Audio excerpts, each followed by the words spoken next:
qué depende cuál vas a usar? El sistema estructural.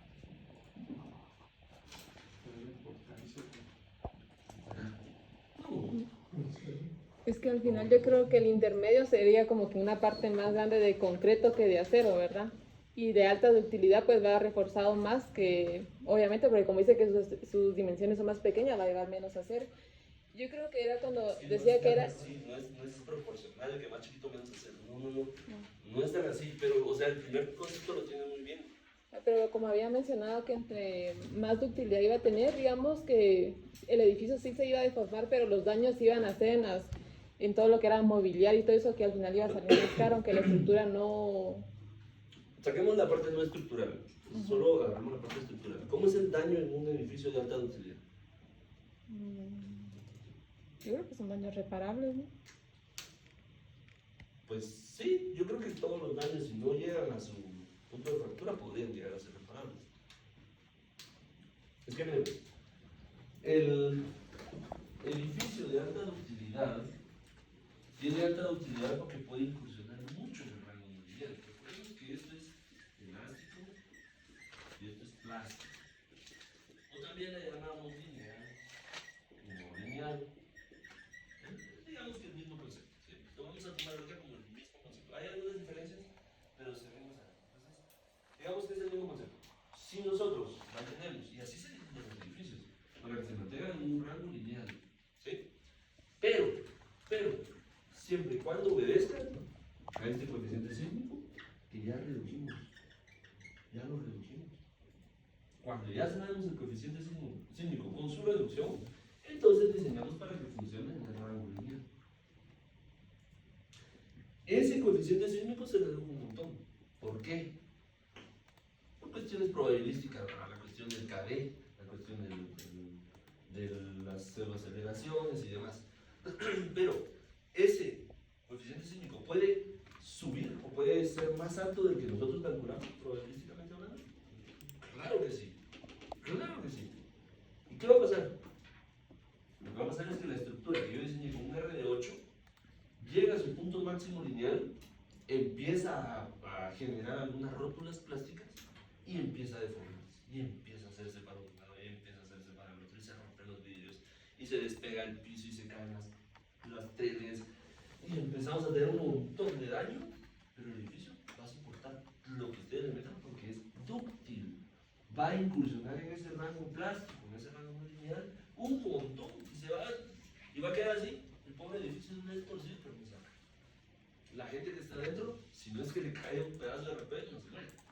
No se va a morir porque el edificio le caiga encima, no va a pasar. ¿Me explico? ¿Qué va a pasar con el R entonces? El R es mucho más alto, por lo tanto, nos reduce un montón el coeficiente sísmico.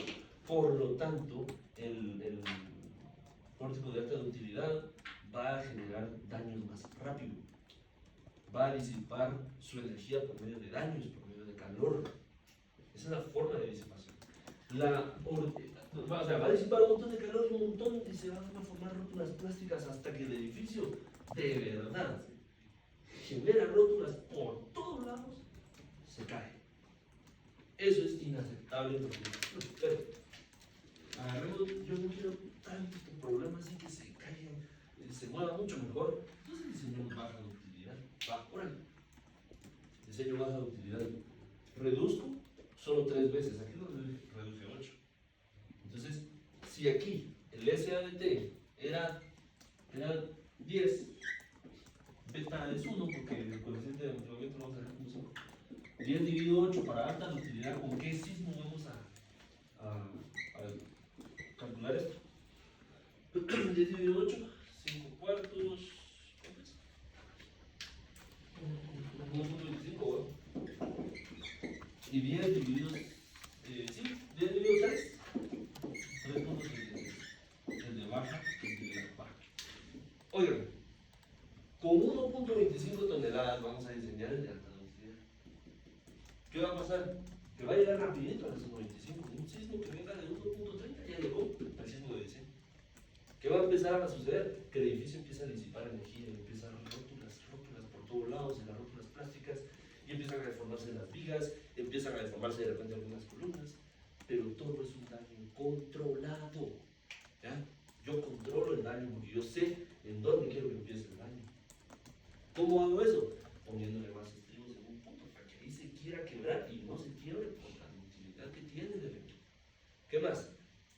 Yo voy a concentrar primero las rótulas plásticas en vigas. Por eso tengo que diseñar las columnas, para que cuando la viga empiece a fluir y empiece a tener el máximo, la máxima capacidad que va a tener y empiece a trabajar así, la columna todavía no falla. Ese es el diseño por capacidad. ¿Se acuerdan que? Y ahí lo dice, la curvatura inversa de la suma de los dos momentos nominales, esos momentos vienen del acero, y ahí yo refuerzo la columna para que la rótula se dé primero en la viga. En algún momento va a llegar la rótula de la columna, sí. Va a ser bien rápido, o sea, va a pasar más rápido de lo pensado, pero va a soportar tiempo, 7 minutos de puro trancazo, de terremoto y movimiento y viento y lo que quieran.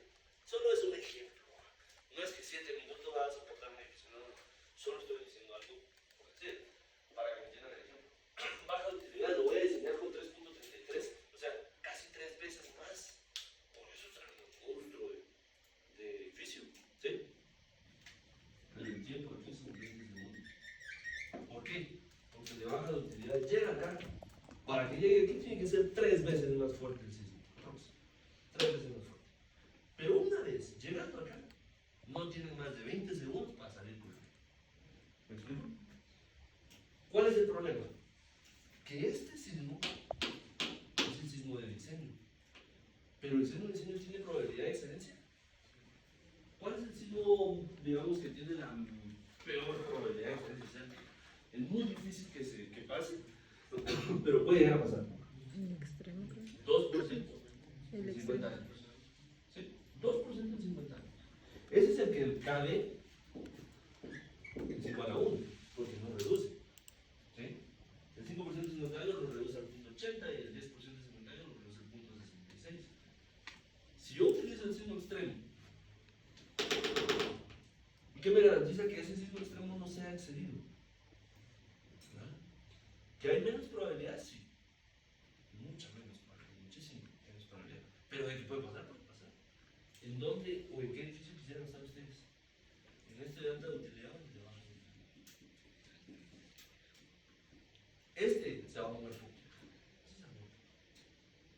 Bien, el sismo así grueso se va a mover poquito.